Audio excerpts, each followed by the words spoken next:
Growing up in the new millennium, life has been built around technology. The one simple device created decades ago, such as computers, cameras, and telephones, have been transformed and made accessible for easier lifestyle. Living in today's world, it is very common to see the average person of the age of 10 to 50 carrying around a smartphone, iPad, or another mobile device. Staying socially connected with one another has never been so easy. It's just a click of away because of social networks as Facebook and Twitter. You can update your life as it's happening right now. Americans can have a hard time staying up to date with information about technology because technology is always changing. Not only are these devices being used every day in a person's personal life, school, technology, and digital media are taking over inside the classroom as well. Students are being able to attend school and learn virtually through online universities and classes. iPads are becoming available inside the classroom and in some school districts to create a better learning environment.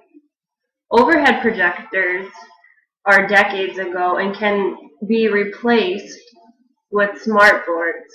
It's very rare that you walk into a classroom and you see someone using one of the projectors with transparencies. They use smart boards, which is an interactive board to allow learning for their students.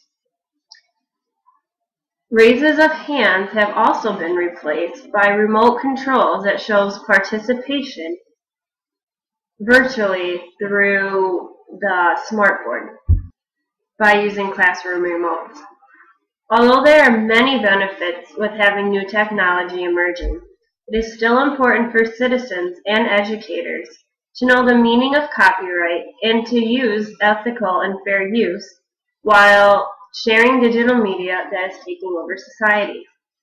Today, we are going to talk about what is copyright and what fair use is and how it plays a big role in our education system.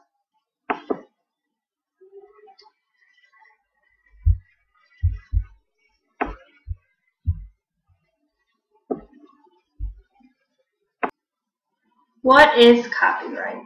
Copyright is a term that has been around for centuries, dating way back to one of the first Copyright Acts of 1790 that was signed by George Washington. Since then, copyright has been revised in the year 1909 and 1976. Copyright basically is it protects a work that someone else has created, and it gives that person who created the work the power to be in control of their work.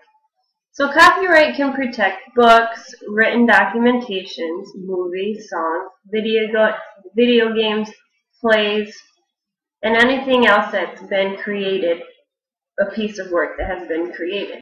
But in our world, it seems that everybody copies. You see an idea that you like, so you want to base your idea off of that. Or in movies, a lot of movies have the same plot, but which are then changed to a different movie. So as long as you're not taking credit for the piece word for word, or you're not stealing someone's play or written document and saying that you wrote it, sharing ideas is okay, and that's not breaking copyright laws.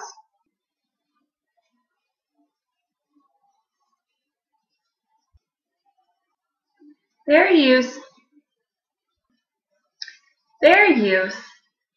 is not taking it seriously because some educators simply just don't know what fair use means. Fair use in education is basically saying you can copy things as long as you're not trying to copy it instead of purchasing it.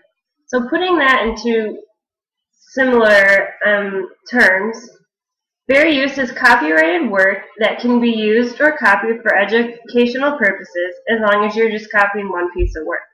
So if a teacher wants to use this science project they found in an activity book, they can go into the copy room, make a copy of that, and have their students be able to use that. if they want to do a worksheet and they go into the copy room and they make a worksheet for everybody in that classroom, as long as it's just one single worksheet for everybody, that is fair use. The idea of fair use in education is very important enough that Congress took special steps to protect educational fair use and authored special protections for this type of use in a copyright law. This was from Thompson in 2005. So Congress realizes the importance of sharing throughout education. However, fair use laws must be abided by everybody. So basically, to sum up fair use, it is not okay to copy a whole book page by page. So a lot of teachers go into the copy room and they say, oh, there's an activity book. Wow, I can use everything in here. So they sit there and they copy page by page by page by page. That is breaking the fair use law and copyright law due to the fact that instead of purchasing already printed work, they're stealing from it by copying it every page instead of just buying the product. So educators do this every day, and hopefully now that with the more definition of fair use and copyright, that educators can start taking the right steps when to copy something and when not to copy something. So going on from copyright, it is also important for students to be safe. It's important for students to be safe while using the internet. The internet is used every day in classrooms. And the dangers out there on the internet sometimes are not fully protected through firewalls and the internet devices the district has. With one wrong click away of typing in the URL, a student can get redirected to a different website that may be inappropriate.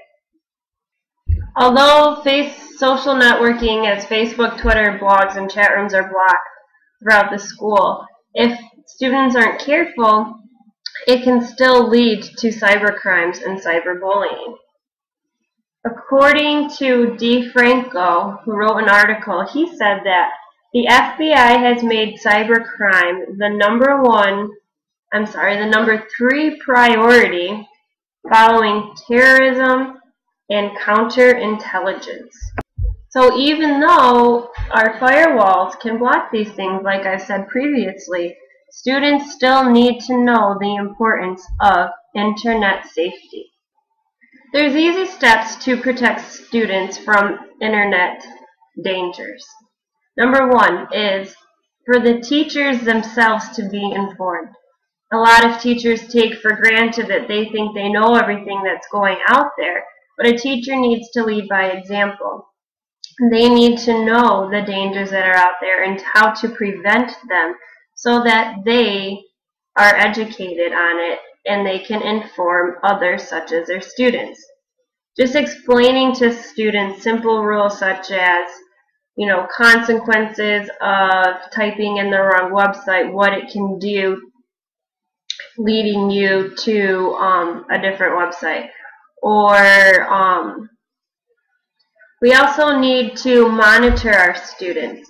Just because we have firewalls and other blocking devices, teachers still need to be monitoring their students by having proximity in their classroom. Just as simple as walking around checking on what students are doing, because some students, even at a young age, know how to hack through wall-breaking sites to get to the site they actually want to use. And if this happens or any other danger happens, the 4th step is to report. Report, report, report. You must tell if something dangerous is going on. You can't just leave it up to yourself to take care of it. These things must be reported because it can lead to serious consequences through your school and also your school district. The school district also needs to set an example and expectations of what they want and their own internet rules that need to be abided in every single classroom. According to the Children's Internet Protection Act, schools are required to enforce the operation of technology protection during any use of a computer by a minor.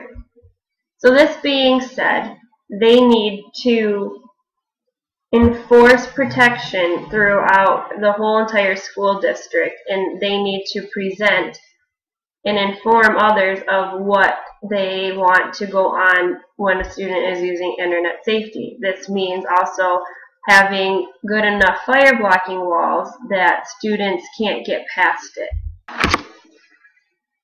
School districts must make sure internet safety and laws are being followed to keep the safety of their students intact while they are in school, or the school district can be held accountable. So just by informing your students of internet safety, this can prevent the school district getting in trouble. Sometimes it has been where outside issues have been brought in inside the classroom, and the school district is held accountable for anything that goes on their school computers. So they must be aware of what's going on in the classroom. Technology is forever changing and taking over in our world.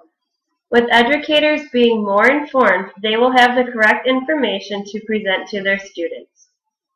The internet has been designed to simplify and enrich one's life. With the benefits of keeping socially connected and technology that is offered in the classroom, the importance of ethical use needs to be enforced with engaging in new digital media that is acceptable.